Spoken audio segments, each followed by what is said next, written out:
All right, and welcome to yet another video. This one is going to be a little bit different to what we've done previously.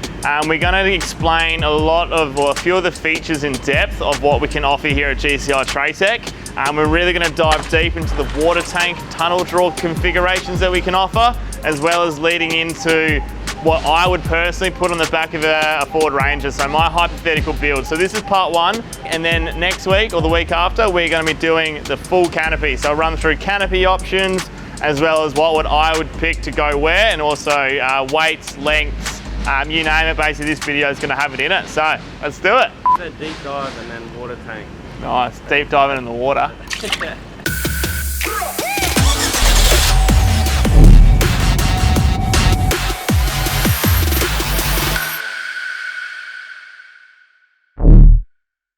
Alright, so behind me we have three different trays. This one here and the one directly behind me are 1.8 meters long, where the white one right at the back, that's 1.64 meters long.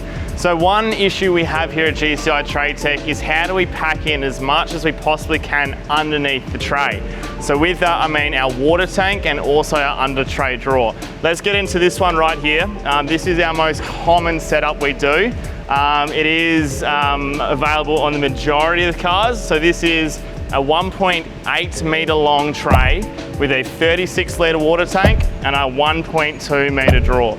So the biggest things to start off with are what's the difference between the water tank and the tunnel drawer, and how much room it actually takes up underneath the tray. So I've mentioned in previous videos, there's literally 5 millimeters gap between the two. So here we can really see it, but we're going to see it even more so when we get to it. So this configuration is available on any car which we put a 1.8 meter tray on it. So that's basically everything besides a Triton.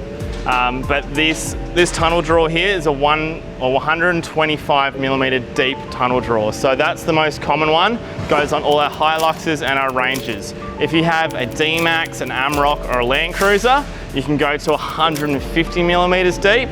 But if you do own a Triton or an NP300, we are limited to 95 mil. So we go as far down as we can until we hit a cross member in the actual frame of the car, and that's what limits it. And the length is determined by what water tank you have. So as I said, this one here, 1.8 meters long, 36 litre tank and a 1.2 meter drawer. If we jump to the next one, this tray here is exactly the same as the one we've just run through, but we've flipped it upside down. So you can really see here, this here is 1 meter and this is 51 litres of water tank. So if this were to be a 36 litre, it is 200 mil shorter. So a 36 finishes about here, and then our under tray drawer comes all the way up to here. So we push the divide between the water tank and the under tray drawer rearward to maximize water volume over rear tunnel drawer storage. So if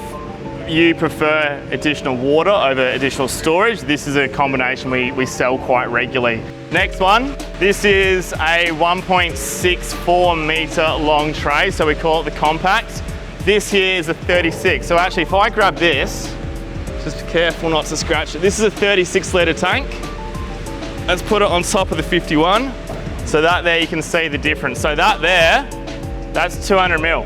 So that's the difference between a 1 meter and a 1.2. If I grabbed a 1.2 skin, it would go all the way down to here. All right, so back in its home position. So 1.64 meters. We've got a 1 meter tunnel drawer. That is the exact same as the one we just went through in that middle tray, but we got the 36 litre tank. So you can see here, we shrink it all down. We can't put a 1.2. Well, if we do put a 1.2 drawer in, we can't have a water tank because it's 200 mil longer and it's going to come to here. Therefore, there's no room for a water tank. If you want to run a 51 litre tank in this length drawer, you can't run a tunnel drawer because we don't have one small enough. So the water tank comes to here. All right, 36 litre and 75 litre tanks. Exact same footprint. So the bounding box of them are the same. The 75's obviously just much, much deeper. So we'll put them side by side. So one thing as well here, 75 litre, it does have quite a few cutouts. You can see the weld penetration marks of where it's baffled on the inside. So the baffling stops, you pull up to the stop lights, right? you have 75 litres of water rushing forward, it stops the swaying in the car.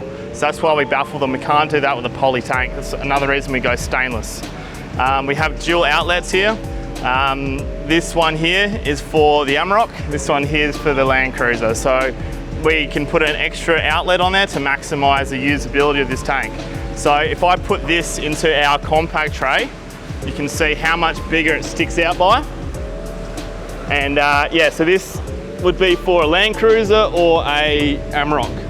So that's in position there. Obviously it bolts it up. So yeah, we have cutouts. So it's one tank fits in both. Because we drop into the actual frame of the car, we have to have little notches to make sure it fits in as many cars as possible. So that's sort of a breakdown of the water tank and under tray drawer lengths. We're gonna run upstairs now, have a look at the CAD. But now we know this, let's take it upstairs and sort of go into more detail about what vehicles can run what options. So now you have to maintain enthusiasm. Yeah, easy, mate. I can maintain enthusiasm all day. Honestly, mate, I just bounce out of bed in the morning, raring to go.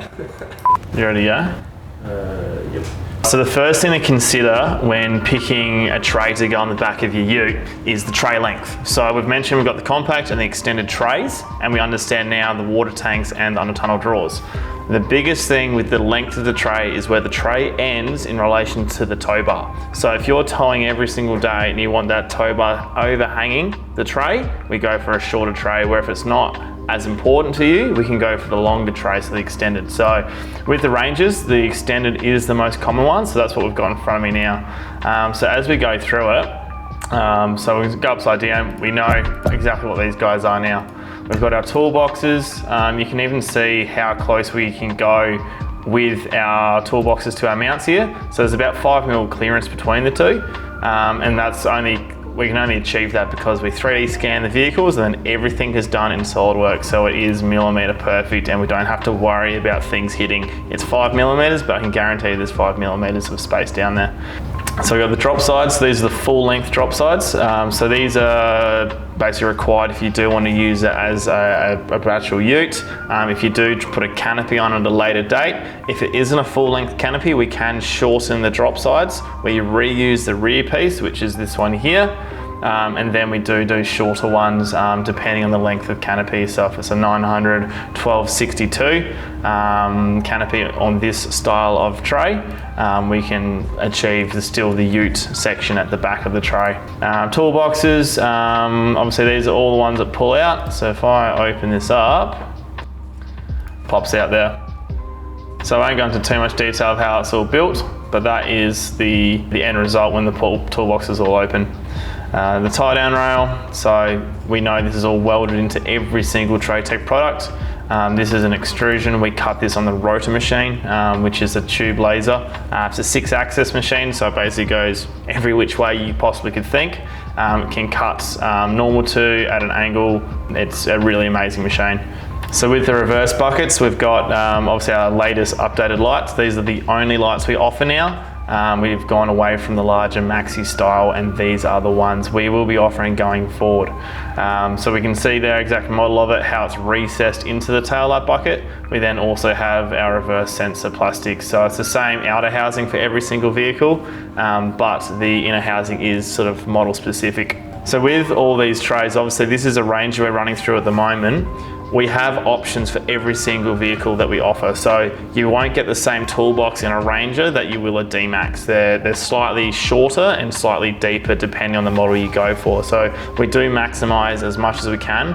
What we've done, rather than going through every single car, we've put together a list. That list will be, you can download it in the link below. You can see exactly what depth tunnel drawer, what water tank, what size side toolboxes you can get.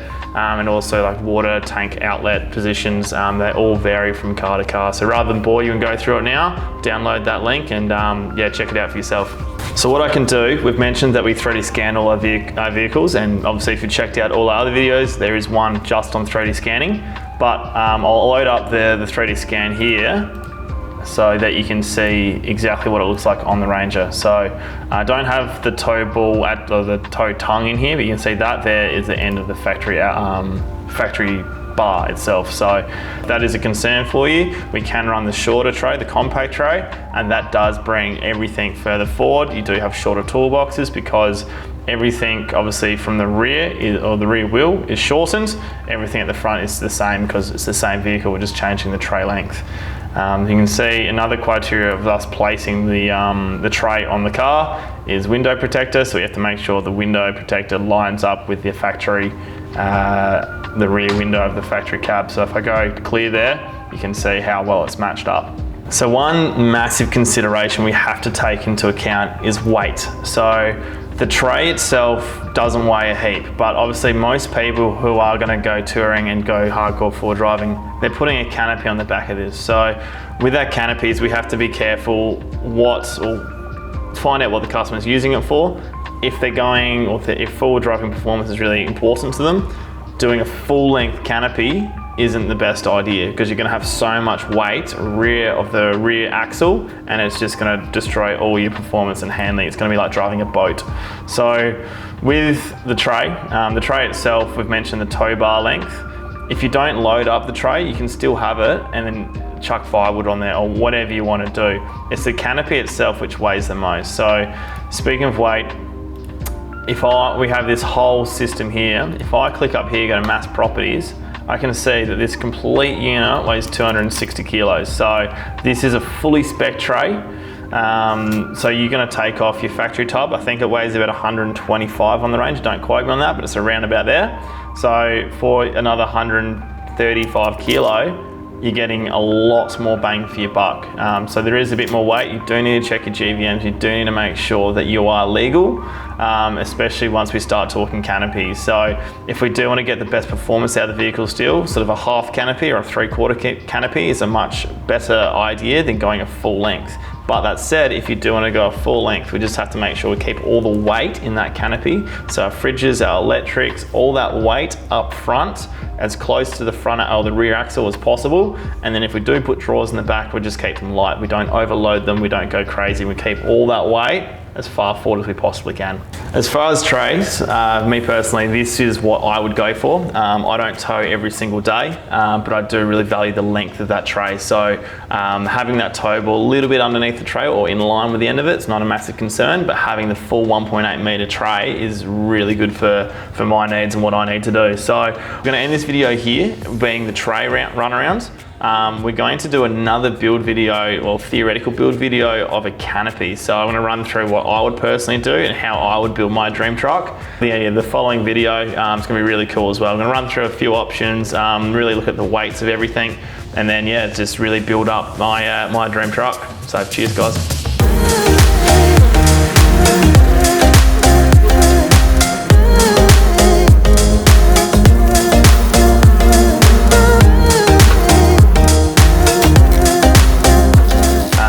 As we said, if we shrink this down to a compact, so a 1.644, man.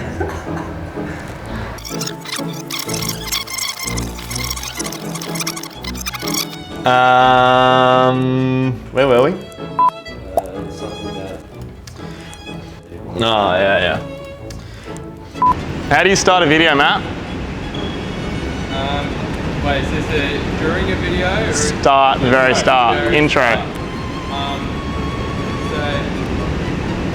you should first introduce yourself and then say, hey, something like that. We're in the fitting and assembly area of DCI Tray Tech, and then go on whatever you're saying. I might as well give him the mic.